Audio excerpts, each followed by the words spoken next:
So, what's up mga idol? Nandito tayo ngayon sa Guanzon Honda Big Wings, and today meron tayong first model release ng CBR 650R E-Clutch, yung ating pinaka-new system from Honda Big Bikes, yung electronic system nila. And kasama ko ngayon yung ating idol si Nico. Siya po yung first owner, no, dito po sa Honda Guanzon, Calasiao, Pangasinan. So ito, tanungin natin siya kung ano ba yung nagustuhan niya dito sa ating CBR 650R E-Clutch? Bakit siya yung napili nating first big bike, mga idol? Okay, una sa lahat, sir, maraming salamat po sa pag-assist yes. Makakuha ng unang unit po, unang release po ng CBR 650R E-Clutch. Nice. Matagal ko po talaga siyang inabangan. Yung? And kaya po ito yung kinuha kong unit. Yung mga 2022 or prior year model pa po, ito talaga yung tinitignan ko. Kumbaga matagal mo na siyang sinisilip kung ano yung ano niya. Nung nagka-big bike po ako, sir, nag-start lang muna ako ng 400. Ano yung unang bike? Dominar, sir. Dominar 400. Oo, tama. O-beginner talaga. Opo. Nagkataon din po, nung bibili po ako kukuha po kami ng big bike noon. Nabalitaan ko po na may lalabas po na bagong model nitong 2024 CBR. And may ugong-ugong na po na E-Clutch nga po yun. Tama so, naghintay na lamang din po ako, sir.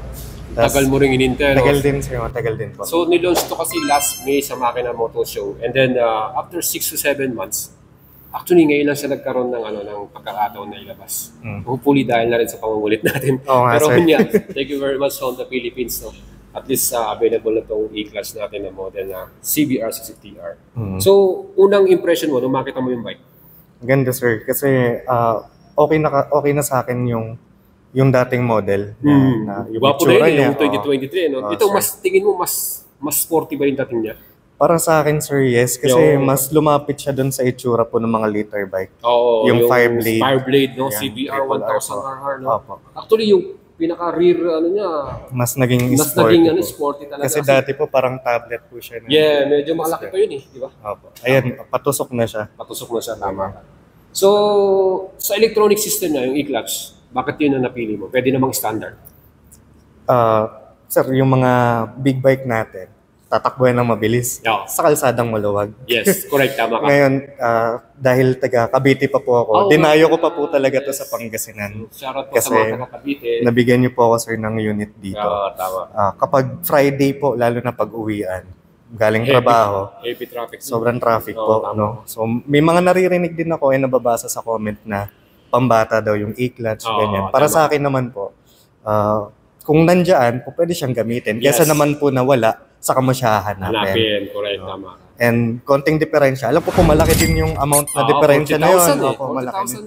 Pero kumbaga po na hindi po kasi siya mare-retrofit kung tama po ako ng term doon. Yes, tama. Na kapag bumili ka ng standard, papakabitan mo siya.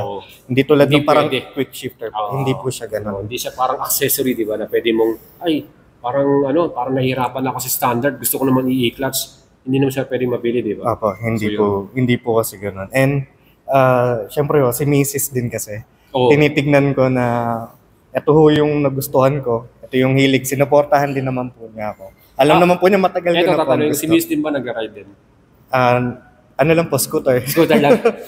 maybe one day you will try, di ba? Kasi naman E-Clutch naman, madali siyang gamitin, di ba? Kaya po, ganito din yung kinuha ko. With hopes na, syempre, ma-share ko kay Mrs. kung ano yung nagugustuhan ko. Kung saan ako na-enjoy. Masamahan din po niya ako. And vice versa din po. Masamahan ko naman siya sa kung ano yung interest. Yes, tama ka. Unang-una, pangalawa, itong unit to kasi itong model na to, friendly rin kasi to sa mga passenger So yung malapad po. Malapad di ba? Saka yung pinaka-footrest niya, hindi siya yung ibang model na talagang parang tingin mo pa lang, ang hirap ng sakyan eh. Meron nga din po mga unit. Siyempre, di na po magbabanggit kung ano tama. po yun.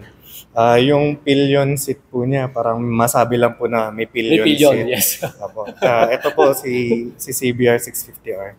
And even yung CB po, I believe, malapad po. Pwede mo Yes, siyang marandangkalin po yung sa Tama. lapad niya. Tama And ka. hindi siya yung masabing may maupuan lang. Yes. May ano pa rin po, may palaglambot pa rin kung tatawagan. Tama ka. So, hindi yung kagaya nung pag umupo ka ng ilang minuto pa lang, sasakit na yung likuran mo, yung Opo. pet mo, di ba? Ayan po. So again, very friendly po ang pillion side ng ating CBR 650R. So overall, wala ka na bang ibang pwedeng dagdag dito? Or sulit na ba para sa kanyang presyo?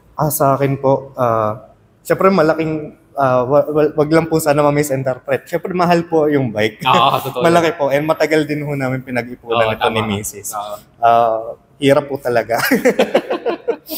Pagod hirap po. Dugo, ganyan, luha na nandito. Pero masarap lang ho sa pakiramdam na nakikita ko yung pinaghirapan. Sarap po sa pakiramdam nung personally makita mo na yung dream mo no, na makakuha. Saka yun po, dream bike po ito kung dream bike mo po siya. Ibang saya no? Kumbaga kagabi siguro hindi ka pa makatulog sa sobrang excited. Opo, sir. Medyo ko yate. Naghanda po ako ng nung gamit ko. Tama. Opo. Batiin ko lang po, shoutout lang po kay paring Aldrin. Sinamahan po niya ako magmula sa Manila. Papunta dito. Nagpalitan kami, maneho sa kaangkas po. Para mapuntahan dito. Dapat po asawa ko yung kasama ko dito Gustong-gusto po talaga niya kasi alam niya. And gusto niya masamahan niya ako na, alam niya, dream bike ko po talaga to. Na siya yung kasama ko nung matutupad ko to. Pero hassle po kasi sa kanya.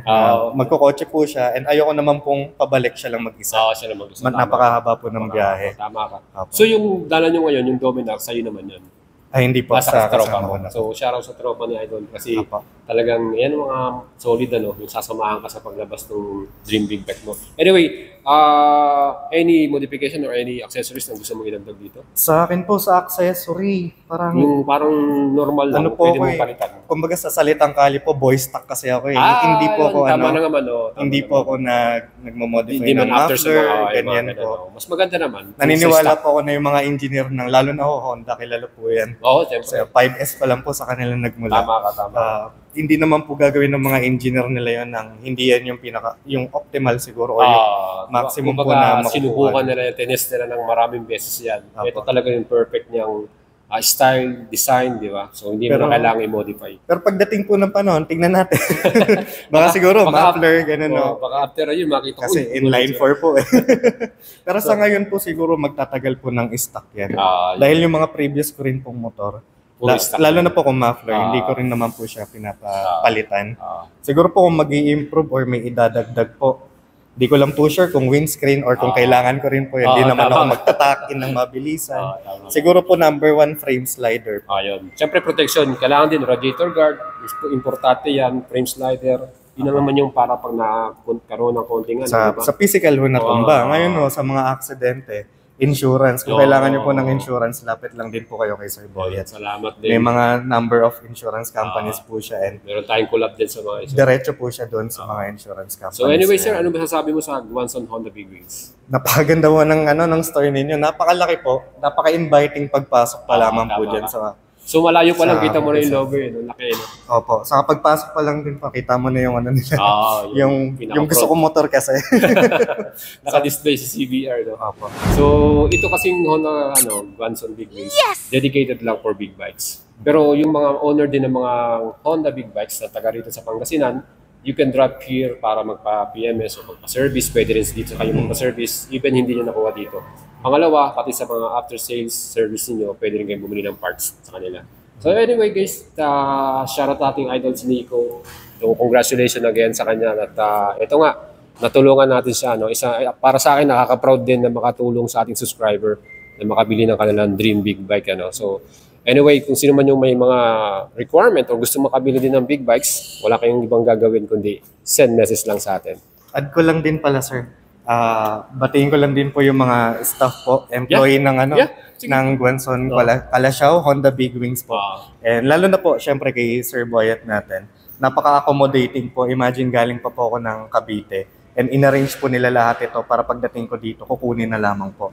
Napaka-smooth po ng transaction, napaka-accommodating po ng mga staff. Yes. Kaya sa mga Alright. sa may mga Honda Big Bike po dyan, dito na kayo pa PMS. Kaya sabi nga ni Sir Boyet, kahit hindi po dito nabili yung Big Bike, very welcome po kayo welcome dito. po tayo. Basta Honda yan, pwede nyo pa-PMS dito yan. Or kahit parts, pwede rin kayo magpapa-account. Sir, okay, kung may mga tanong po kayo, ang dami ko pong tanong kanina, lahat po nasagot eh. Hindi po ako tinigilan hanggat hindi po nahanap eh. Normal. Dapat kailangan natin yung tanong bago natin iuwi. Kasi mahirap nung nasa bahay ka, nasa kaka, di ba? Parang mangangapa ka, ay, hindi ko pala natanong, di ba? Mas better lahat na na-settle na sa'yo bago mo maiuwi yung Tama din. yun. So, kita kasi ulit kami ni Idol Nico after maybe ilang months para naman sa kanyang mga iba pang needs, no? So, pwede pa rin na akong kontakin, halimbawa, ORCR ng kanyang bike or anything na pwede natin sa kanyang maitulong. So, Idol, congratulations. Maraming salamat po. Solid na solid mga Idol. So, first model release ng CBR 650R E-Class here at Guanzon Honda Big Wings, mga Idol. Thank you. Bye-bye na sa E-Clutch natin. So, yan, iuwi na po ni Idol Nico. Yan. Bye-bye.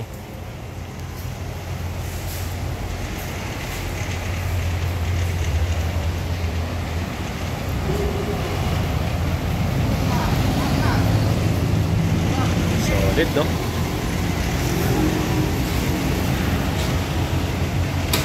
Yun.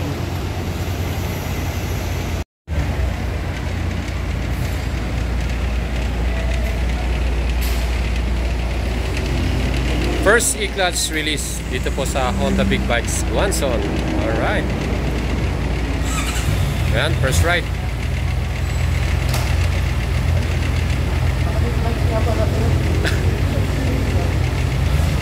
Alright, E-Guts.